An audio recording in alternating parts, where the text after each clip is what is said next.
The text message arrived at 3:47 p.m. on a Tuesday. Family group chat. 17 members. My mother's announcement. Family dinner this Saturday at 6 p.m. Everyone please come. We have exciting news about Jessica's promotion. Jessica. My older sister. The golden child. The one who did everything right. I stared at my phone in the back of an Uber heading to a board meeting. My assistant had scheduled it weeks ago. Couldn't miss it. I typed back, can't make it. Work commitment. The responses came immediately. Jessica, of course you can't.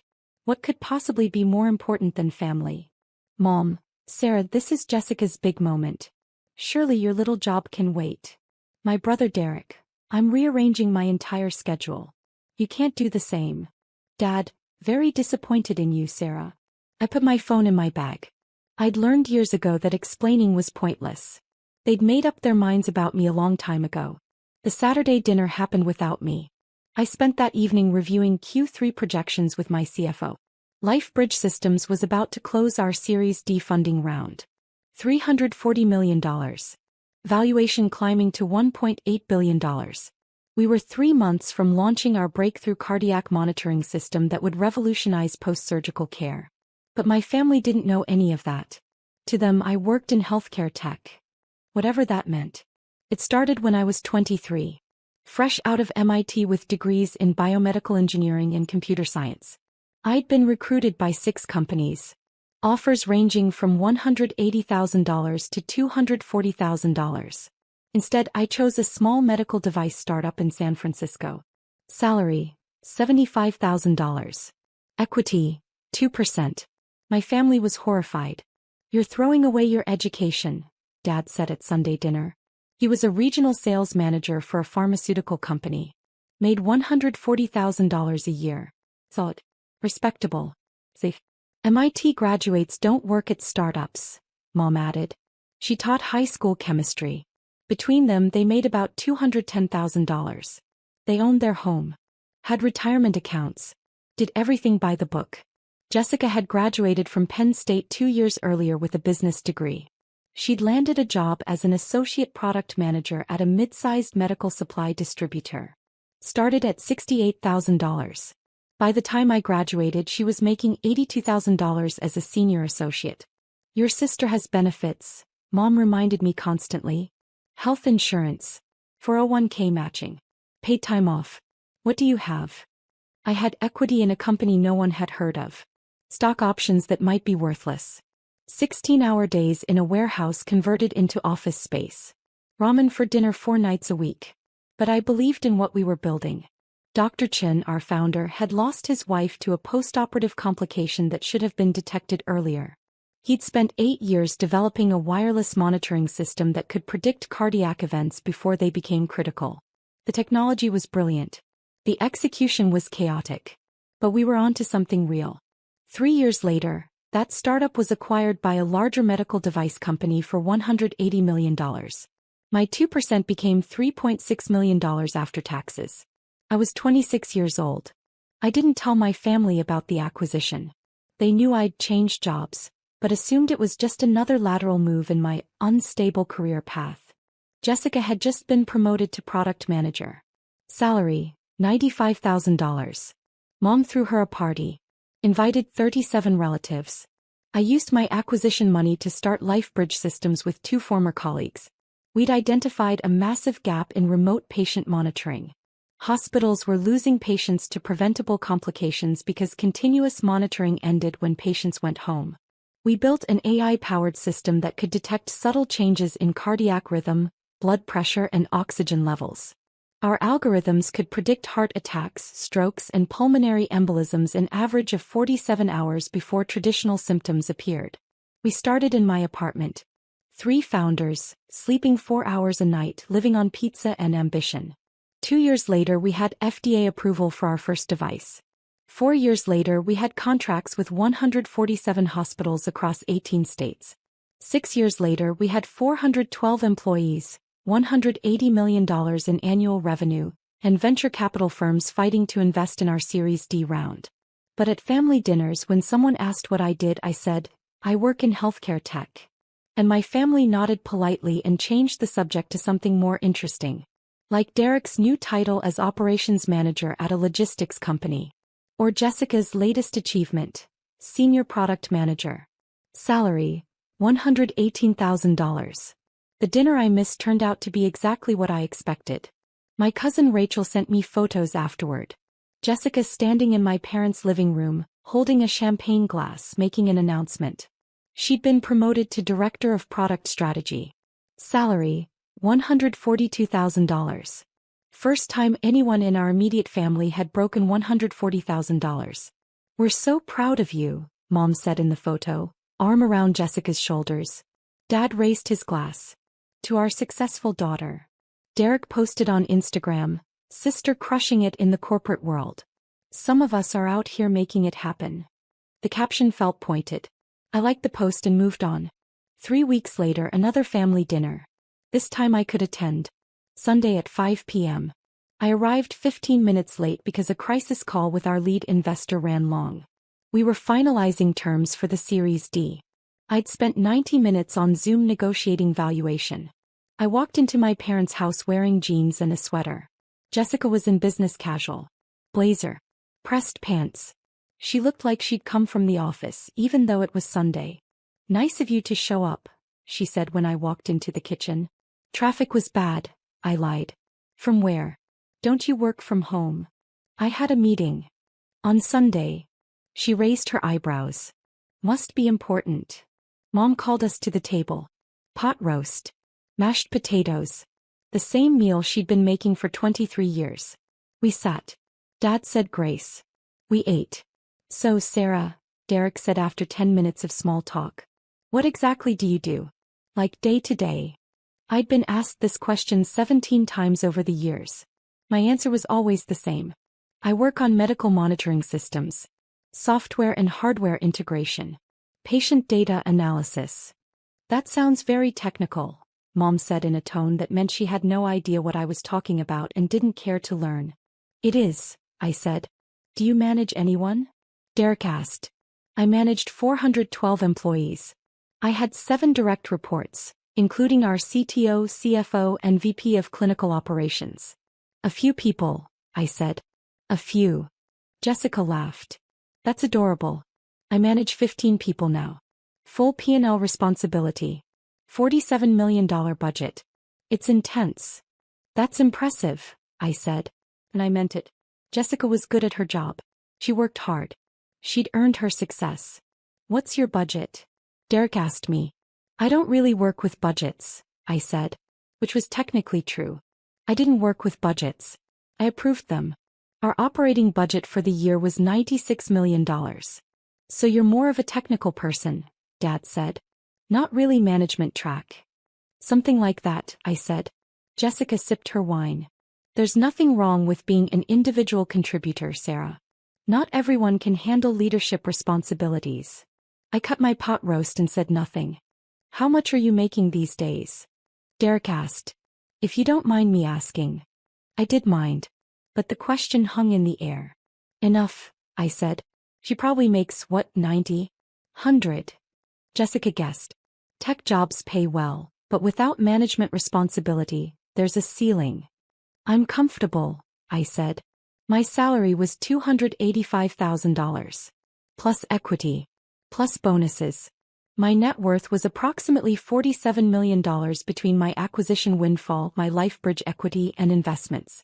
But they didn't ask for details. And I didn't offer them. Well, I'm just proud that someone in this family finally broke into 6 figures, Mom said, beaming at Jessica. Your father and I never managed that, even with both our salaries combined. It's a huge milestone, Dad agreed. Director level at 32. That's exceptional. Jessica smiled. I've worked really hard. It shows, I said quietly. After dinner we moved to the living room. Coffee and pie. Mom brought out photo albums. Pictures of Jessica's college graduation. Her first apartment. Her promotion celebration last month. Do you have any pictures from work, Sarah? Mom asked. What's your office like? It's nice, I said. Pretty standard tech office. Open floor plan? Derek asked. I've heard tech companies do that. Sounds distracting. We have a mix, I said. Private offices for senior people. Collaborative spaces for teams. Do you have your own office? Jessica asked. I do. That's surprising for someone without direct reports, she said. Must be nice. I had a corner office on the 8th floor of our building in downtown San Francisco. Floor-to-ceiling windows. View of the bay. My name on the door. And on the building directory, Sarah Chin, CEO and co-founder. But they didn't ask. And I didn't tell them. The invitation arrived 6 weeks later. Medical Technology Innovation Summit. Boston Convention Center. March 15th to 17th. 3 days of keynotes, panels and networking. The premier event for healthcare technology executives. My assistant forwarded it to me. You're scheduled for the opening keynote on March 16th at 9 a.m. They're expecting 2,000 attendees. I'd spoken at MCAS twice before. Once as a panelist 4 years ago. Once as a keynote 3 years ago. This year they wanted me to deliver the opening address for the entire conference. The theme, Revolutionizing Patient Care Through Predictive Technology. My speech was already written. 45 minutes on how LifeBridge systems had reduced postoperative mortality rates by 34% in hospitals using our monitoring systems. How our AI had saved 2,847 lives in the past 18 months. How we were expanding into home care, rehabilitation facilities and nursing homes. I confirmed my attendance. 2 weeks before the conference, another family group chat message. Jessica, guess what? My company is sending me to MTIS in Boston. All expenses paid. This is huge for my career. Mom, that's wonderful. What's MTIS? Jessica, Medical Technology Innovation Summit. Only the most important healthcare tech conference in the country. Major executives, industry leaders, product launches. I'm going as part of our business development team to explore new vendor partnerships. Derek, fancy. Will you meet anyone famous? Jessica, probably. Last year the keynote speaker was from Medtronic. This year I heard it's someone from a billion-dollar startup. These people are on another level. My phone buzzed in my hand. I stared at the messages. Jessica was going to MTIS. She'd be in the audience. For my keynote. I could have told her right then. Could have said, that's my conference. I'm speaking there. Instead I typed, have fun. Sounds like a great opportunity. Jessica, thanks. At least someone in this family is happy for me. Sarah didn't even respond. I looked at my previous message. Sent 3 seconds earlier. I put my phone down and went back to work. March 16th arrived cold and gray. I flew into Boston the night before. Stayed at the conference hotel. The Westin waterfront. My room was on the 18th floor. Harbor View. The conference organizers had sent a gift basket. Chocolate. Wine. A handwritten note. Thank you for inspiring our industry. I ordered room service and reviewed my presentation one last time. 2,000 people. Including my sister. I thought about texting her. Meeting for coffee. Explaining before she found out in front of everyone. But something stopped me. Maybe it was the years of healthcare tech isn't real comments. Maybe it was the constant comparison to her real career. Maybe it was the assumption that I was a mid-level technical worker with no management experience and a salary cap of $100,000. Or maybe I was just tired of explaining myself to people who had already decided who I was. I went to sleep at 11 p.m. Woke at 6 a.m. Shower. Hair. Makeup. I put on a navy suit. Expensive. Tailored. The kind you wear when you're about to walk on stage in front of 2,000 people and tell them how your company is changing medicine. At 7:30 a.m. I went downstairs to the conference level. The main ballroom was massive. Rows of chairs stretching back into shadows. A stage with a 20-foot screen. Cameras. Lighting rigs. The setup crew was doing final checks. Miss Chin. The conference director rushed over. We're so excited. Your prep room is ready. Can we get you anything? Water. I'm fine, I said. We'll start seating at 8:15. Your introduction begins at 8:58. You'll take the stage at 9 o'clock. Sound good? Perfect. I went to the prep room. Private space backstage. Leather couch. Coffee station. A TV monitor showing the ballroom as it filled. At 8:20 people started entering. Hundreds of them. Conference badges hanging from lanyards. Suits and business casual. They took their seats. Chatted.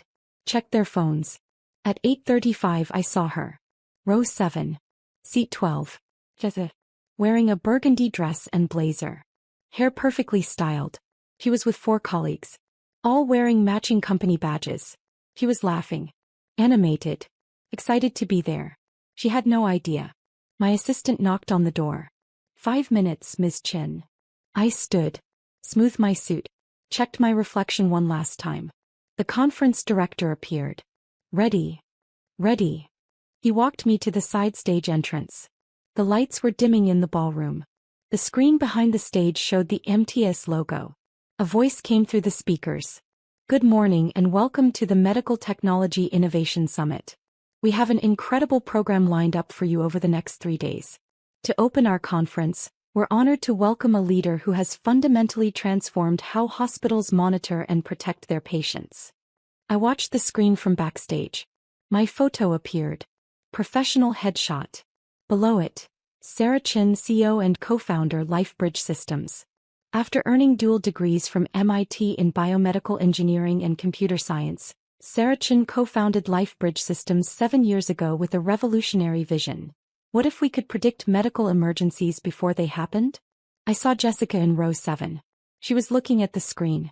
Then at her program. Then back at the screen. Today, LifeBridge Systems' predictive monitoring technology is used in 147 hospitals across 18 states. Their AI-powered systems have saved an estimated 2,847 lives by detecting cardiac events, strokes and pulmonary complications an average of 47 hours before traditional symptoms appear. Jessica's mouth was open. She turned to the colleague next to her. Pointed at the screen. Pointed at her program. Last month, LifeBridge Systems closed their Series D funding round with a valuation of $1.8 billion. Under Sarah's leadership, the company has grown to over 400 employees and $180 million in annual revenue. She's been named to Forbes 30 Under 30 Fortune's Most Innovative Leaders and the Healthcare Technology Excellence Award. The colleague Jessica was talking to pulled out their phone. Started typing. Probably Googling my name. Please join me in welcoming to the stage Sarah Chin, CEO of LifeBridge Systems. The applause started. I walked out. The lights were bright. The audience was a mass of faces. The camera flashes made it hard to see individual people. But I could see row 7. Jessica was standing. Everyone was standing. 2,000 people on their feet. Applauding. Jessica's face was white. Absolutely colorless. Her mouth was still open. Her hands were frozen mid-clap. I reached the podium. The applause continued. 30 seconds. 45 seconds. I smiled. Nodded. Raised my hand in a small wave. Finally the room settled. People sat. I looked at row 7. Jessica sat slowly. Mechanically. Like someone had pushed her down. I began my speech. 7 years ago my co-founders and I were sitting in my apartment in San Francisco, eating our 4th pizza of the week, talking about a problem that kept us up at night. I spoke for 43 minutes. I told them about Dr. Chin losing his wife. About the preventable complications that kill 7,000 Americans every year. About the wireless sensors we developed that could detect microchanges in heart rhythm. About the machine learning algorithms that could analyze 10,000 data points per second and identify patterns invisible to human doctors. I showed them data. Graphs. Statistics. Hospitals using LifeBridge Systems saw postoperative mortality drop by 34%. Readmission rates fell by 28%. Patient satisfaction scores increased by 41%. I told them about Maria Rodriguez, a 67-year-old grandmother in Phoenix who'd had routine gallbladder surgery. Our system detected an irregular heartbeat 41 hours before she would have had a massive stroke. The hospital intervened. She went home 3 days later and got to meet her first great-grandchild. I told them about James Patterson, a 54-year-old high school teacher in Michigan who'd had knee replacement surgery. Our system caught a developing pulmonary embolism 38 hours early. Treatment was simple. The alternative would have been fatal. 2,847 stories like that. 2,847 lives. The audience was silent. Listening. I wrapped up my speech with our vision for the future. Expanding into home care, rehabilitation facilities, nursing homes. Bringing this technology to patients everywhere, not just in hospitals.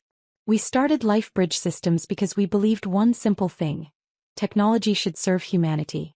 Data should save lives. And innovation should be measured not in dollars, but in the number of people who get to go home to their families. I paused. Thank you. The applause was immediate. Thunderous. Everyone stood again. I looked at row 7. Jessica was standing. But she wasn't clapping. She was just staring at me. Her colleagues were clapping. Enthusiastically. The woman next to her leaned over and said something. Jessica nodded but didn't respond. The conference director returned to the stage. Thank you, Sarah. We have time for a few questions. Hands shot up across the ballroom. 20 minutes of Q&A. Questions about our technology, our funding, our expansion plans, our partnership strategy. A woman in row 12 stood. Ms. Chen, your company is clearly positioned for significant growth. Are you considering an IPO? We're exploring all options, I said carefully. Our focus right now is on delivering value to patients and healthcare providers. When the time is right for an IPO, we'll make that decision based on what serves our mission best. More questions. More answers. Finally, the conference director wrapped up. Let's give Sarah Chen one more round of applause. They stood again. I waved, smiled, walked off stage. Backstage, the conference director was beaming. That was incredible. Absolutely incredible. We're already getting tweets about it. You're trending on healthcare tech Twitter. Glad it went well, I said. The networking reception is at 11. We'd love to have you there. And we're doing press interviews at 2 if you're available. I'll be at both, I said. My assistant appeared with my phone. 17 messages. 3 from my CFO about the press coverage. 2 from our VP of Communications about interview requests. 5 from investors and board members congratulating me. And 7 from my family group chat. I opened the group chat. Derek, Sarah? Derek, you're the CEO of a billion-dollar company? Mom, Sarah, is this true? Are you really the person who just spoke? Dad, we had no idea. Derek, Jessica just sent me a video. That's definitely you on stage. Mom, why didn't you tell us? Derek, this is insane. You've been sitting at our dinners letting us talk about our jobs like... Wow. There were no messages from Jessica. I put my phone away. The networking reception was in the main exhibition hall. Hundreds of people. Vendor booths. Cocktail tables. I was immediately surrounded by executives, investors, and journalists. Ms. Chen, I'm from MedTech Daily. Could we get 5 minutes? Sarah, we'd love to discuss a potential partnership with our hospital network. I've been following LifeBridge for 2 years. Your presentation was phenomenal. I worked the room, smiled, shook hands, exchanged business cards, had the same conversation 40 times. At 11:47 I saw Jessica. She was standing near the LifeBridge Systems booth. Our marketing team had set up a display. Photos of our technology. Monitors showing our interface. Testimonials from hospital administrators. She was reading one of the testimonials. I walked over. Hi, Jessica. She turned. Her face was still pale. Sarah. Her voice was flat. So, this is what you do? Yes. You're the CEO of a billion-dollar company. $1.8 billion, I said. At last valuation. She blinked. And you never mentioned this. Not once. Not at any family dinner. Not when Mom asked about your job. Not when Derek asked about your budget. I did mention it, I said calmly. I told you I work in healthcare tech. You said you work in healthcare tech. Not that you run a healthcare tech company. Not that you're... She gestured at the booth. At the conference. At everything. This. You never asked, I said. Her face flushed. I never asked. Sarah, we talked about careers constantly. You sat there at dinners while we discussed our jobs. While I talked about managing 15 people and my $142,000 salary and my... She stopped. You let us think you were some mid-level technical worker. I never said that. You never corrected us. People were starting to look. I lowered my voice. Jessica, every time I tried to talk about my work, you changed the subject. Every time someone asked what I did, you answered for me. Healthcare tech, in that dismissive tone. Like it wasn't a real job. Because I didn't know. Her voice broke. If you'd just told us. Would you have believed me? I asked quietly. If I'd said, I'm the CEO of a company worth $1.8 billion, would you have believed me? Or would you have thought I was exaggerating? Delusional? Trying to one-up your director promotion? She opened her mouth. Closed it. I didn't tell you, I said, because I didn't need you to know. My work speaks for itself. My company succeeds or fails based on what we build, not on whether my family understands what I do. That's not fair, she whispered. We're your family. You're right, I said. You are. And I love you. But you spent 7 years assuming the worst about my career without ever asking for details. You spent 7 years comparing your achievements to what you thought were my failures. And you never once considered that maybe I was doing okay. Her eyes were wet. I didn't mean. I know you didn't, I said gently. But it happened anyway. A man in a suit approached us. Ms. Chin, I'm from Johnson & Johnson. We'd love to discuss a potential acquisition conversation. Of course, I said. I turned back to Jessica. I have to go. We can talk later if you want. She nodded. Said nothing. I walked away to discuss a potential $3 billion acquisition offer. The rest of the conference was a blur. Panels. Meetings. Interviews. Networking. I shook 200 hands. Had 150 conversations. Signed 12 NDAs for potential partnerships.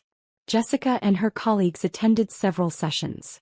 I saw them in the audience for a panel I moderated on Friday afternoon. She didn't approach me. Friday evening I flew home to San Francisco. My phone buzzed during the flight. Family group chat. Mom, Sarah, we'd like to talk. Can you come to dinner on Sunday? I stared at the message for a long time. Finally I typed, I can do Sunday at 5. Sunday dinner was uncomfortable. I arrived exactly on time. Everyone was already there. Jessica, Derek, Dad. We sat at the table. No pot roast this time. Mom had ordered Italian from the place we used to go for special occasions. So, Dad started. We've all been talking. And we owe you an apology. I said nothing. Mom continued. We had no idea what you'd accomplished. If we'd known. You would have treated me differently? I asked. Silence. That's the problem, I said quietly. My accomplishments shouldn't determine whether you respect me. Whether you take my career seriously. Whether you include me in family celebrations. We always included you, Derek protested. You uninvited me from Jessica's promotion dinner, I said. Well, you didn't technically uninvite me. You just scheduled it for a night you knew I couldn't make and then talked about how disappointed you were that I didn't prioritize family. Derek looked away. We didn't understand, Mom said. You were always so vague about work. I was exactly as detailed as you let me be, I said. Every time I mentioned a project, you changed the subject. Every time I tried to explain what we were building, you talked over me about Jessica's latest achievement. I learned to stay quiet because it was easier than fighting for airtime in conversations where no one was listening. Jessica was crying silently. I'm not saying this to hurt you, I continued. I'm saying it because it's true. You decided I was the unsuccessful one. The one who made bad career choices. The one who needed advice about stability and benefits and 401 Burmese chots. And you never questioned that narrative. We were wrong, Dad said. His voice was thick. We were completely wrong. And we're sorry. I took a breath. I appreciate that. Can we start over? Mom asked. Can you tell us about your company? Really tell us. So I did. I told them about the apartment startup days. The acquisition. The founding of LifeBridge. The FDA approval process. The first hospital contract. The growth. The challenges. The victories. I told them about the Series D round. The valuation. The expansion plans. I told them about the patients. The lives saved. The families who still sent me thank you cards. They listened. Actually listened. When I finished, Derek said quietly, I'm sorry I made that comment about managing 15 people. I'm sorry I bragged about my salary, Jessica whispered. When you were making, what are you making? More than I need, I said simply. Are you a millionaire? Dad asked. Yes. How much of a millionaire? I hesitated. Do the specifics matter? I guess not, he admitted. We ate in silence for a few minutes. Finally, Jessica spoke. My colleagues at the conference wouldn't stop talking about you. About your speech. About LifeBridge. My boss asked me 3 times if I could introduce him to you. I had to admit I didn't even know what your company did. You can introduce him, I said. If you want. Really? Of course. You're my sister. She started crying again. I was so awful to you. You weren't awful, I said. You just didn't know. I should have known. I should have asked. Yeah, I said gently. You should have. 3 months later, Jessica called me. Sarah? Do you have a minute? Sure. What's up? I'm thinking about leaving my job. I sat up straighter. Really? Why? Because I realized something at that conference. I've been so focused on climbing the ladder at one company that I haven't thought about whether it's the right ladder. Whether it's leading somewhere I actually want to go. Where do you want to go? I don't know yet, she admitted. But I want to figure it out. And I want to do it without comparing myself to you or Derek or anyone else. I want to build something that matters to me. That's really brave, I said. I learned from the best. She paused. Will you help me? Not with money or connections or anything like that. Just advice? Perspective. Of course, I said. Anytime. We talked for an hour. About her skills. Her interests. Her dreams. Things we'd never discussed before because we'd been too busy comparing instead of connecting. When we hung up, I realized something. The standing ovation at MTIS had been satisfying. The validation. The recognition. Watching my sister realize who I was. But this conversation mattered more. Not because she finally respected my success. But because we were finally talking to each other as people, not as competitors. 6 months after MTIS, LifeBridge Systems announced our Series E round. $500 million. Valuation $3.2 billion. The press release went out on a Tuesday morning. Within an hour my phone buzzed. Family group chat. Mom, we saw the news. Congratulations. Dad, so proud of you, honey. Derek, holiest asterisk T Sarah. $3.2 billion. And then Jessica, not surprised at all. You're amazing. Red heart. I smiled and replied, thanks everyone. Excited for what's next. Because that was the thing about success. It wasn't about the validation. It wasn't about proving people wrong. It wasn't about standing ovations or press releases or valuations. It was about building something that mattered. Saving lives. Creating jobs. Pushing technology forward. The rest was just noise. My family understood that now. Finally. And that made all the difference. 2 years later, LifeBridge Systems went public. IPO day. Nasdaq. Opening bell at $42 per share. By close we were at $67. Market cap, $8.9 billion. My family flew to New York for the ceremony. Derek, Jessica. They stood on the trading floor with me. Wore LifeBridge t-shirts. Smiled for the cameras. When I rang the bell, they cheered louder than anyone. Afterward, we went to dinner at a restaurant in Tribeca. Expensive. Celebratory. The kind of place we never went when I was growing up. This is incredible, Mom said, looking around. I can't believe this is our life now. It's not your life, I said gently. It's mine. You're welcome to visit it. But it's mine. She blinked. Then nodded. You're right. I'm sorry. I meant I'm proud to see you achieving your dreams. Thank you, I said. That means a lot. Jessica raised her glass. To Sarah, who never needed us to believe in her, but I'm glad we finally do. To Sarah, everyone echoed. We clinked glasses. I looked around the table at my family. Imperfect. Complicated. But mine. To second chances, I said quietly. We drank. And for the first time in years I felt like we were finally on the same page. Not because they understood what I did. Not because they respected my success. But because they'd learned to ask questions instead of making assumptions. That was enough. That was everything.